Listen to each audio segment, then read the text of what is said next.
നമ്മുടെ ഇന്നത്തെ പഴയ പാർലമെൻറ്റ് മെമ്പറായിട്ടുള്ള ബിജുവിനെ പോലീസ് അറസ്റ്റ് ചെയ്ത് വിലങ്ങ് വെച്ചിട്ട് റോഡ് നടത്തിക്കൊണ്ട് പോയിട്ടുണ്ട്. രാജീവിനെ ഭീകരമായി തല്ലി അടിവസ്ത്രം മാത്രം വെച്ചുകൊണ്ട് കൊണ്ടുപോയിട്ടുണ്ട്.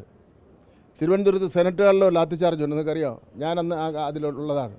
സ്വാഭാവികമായിട്ട് സെനറ്റ് യോഗം ചേരണമെങ്കിൽ ഞങ്ങളെ പുറത്തിറക്കണം. പോലീസ് സെനറ്റ് ഹാളിനകത്ത് കയറി ഭീകരമായി തല്ലി ഞങ്ങളെ കോടതിയിൽ ഹാജരാക്കി. ഞങ്ങൾ ഏതാണ്ട് ഒരാഴ്ചക്കാലം ജയിലിൽ കിടന്നു, ജാമ്യം എടുത്തു, ഇപ്പോൾ പുറത്തിറങ്ങി.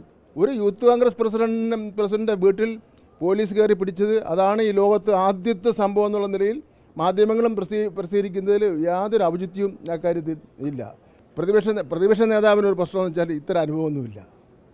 അദ്ദേഹം ജയിലിൽ കിടന്നിട്ടില്ല, കേസിൽ പ്രതിയായിട്ടില്ല, സമരത്തിൻ്റെ മുന്നേ നിന്നിട്ടില്ല. അതിൻ്റെ ഒരു കുറവ് പ്രതിപക്ഷ നേതാവിനുണ്ട്. അതിൻ്റെ ഒരു പ്രതികരണമാണ് നടന്നുകൊണ്ടിരിക്കുന്നത്.